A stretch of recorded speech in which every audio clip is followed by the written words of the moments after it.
Iran और Israel के बीच बढ़ते तनाव के मद्देनजर भारत ने अपने नागरिकों के लिए नई एडवाइजरी जारी की है। भारत सरकार ने ईरान में मौजूद भारतीयों से उपलब्ध साधनों के जरिए जल्द से जल्द देश छोड़ने को कहा है। वहीं लोगों को फिलहाल ईरान की यात्रा करने से बचने की सलाह दी गई है। ईरान स्थित भारतीय दूतावास ने सोशल मीडिया प्लेटफॉर्म पर संदेश जारी करते हुए कहा कि क्षेत्र में हाल के घटनाक्रमों को देखते हुए भारतीय दूतावास सभी भारतीय नागरिकों को दी गई अपनी पूर्व सलाह दोहराता है कि वे ईरान की किसी भी यात्रा से बचें। इस समय ईरान में मौजूद भारतीय नागरिकों को भी उपलब्ध परिवहन साधनों के माध्यम से जल्द देश छोड़ने की सलाह दी जाती है। बता दें कि एडवाइजरी भारतीय दूतावास ने ऐसे समय में दी है जब ईरान और इजराइल ने एक बार फिर एक दूसरे पर हमला किया है। इससे पहले 7 अप्रैल को भी भारत ने अपने नागरिकों को 48 घंटे तक सुरक्षित स्थानों पर रहने की सलाह दी थी। उस समय अमेरिकी राष्ट्रपति डोनाल्ड ट्रंप ने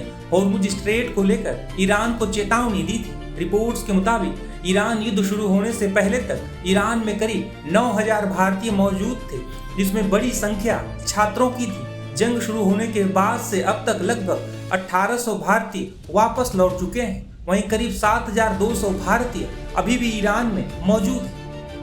बता दें कि मिडिल ईस्ट में हालिया तनाव उस वक्त बढ़ गया जब ईरान की तरफ से इजराइल पर मिसाइल हमला किया गया। ईरान का कहना है कि उसने इजराइल पर यह हमला हिजबुल्लाह पर हो रहे हमले के जवाब में किया है। वहीं इजराइल का दावा है कि बीते 7 मई को देर रात ईरान की तरफ से बड़ी संख्या में मिसाइलें दागी गईं, जिनमें से कई इजराइल और वेस्ट बैंक के आसमान में देखी गईं।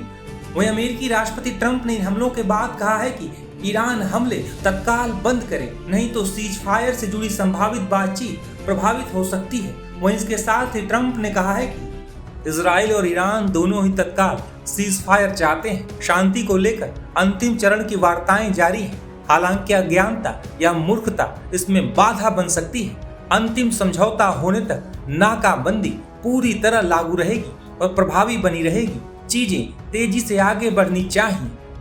वहीं जानकारों का इस हालिया तनाव पर क्या कहना है, सुनिए। बड़े मुश्किल हालात हैं और जिसको कहते हैं सीज फायर एक बहुत फ्रेजाइल और नाजुक सी चीज़ बन गई है।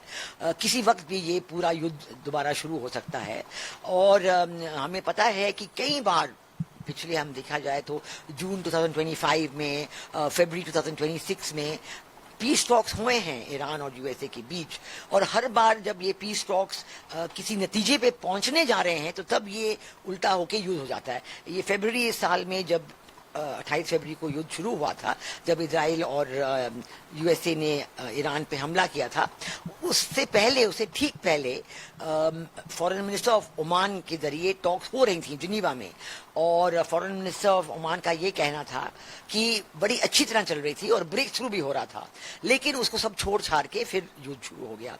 इसलिए इसके बाद हमने देखा कि फ्रेजाइल सीज फायर जब शुरू हुआ अप्रैल में, उसके बाद भी टॉक्स हुई थी इस्लामाबाद में। फिर ये कहा जाता है, ईरान की तरफ से कहा जाता है कि काफ़ी तरक्की हुई थी और प्रोग्रेस हुआ था, लेकिन एकदम से रख के फोन कॉल आया, कुछ पता नहीं क्या हुआ, टॉक्स फिर खत्म हो गई थी।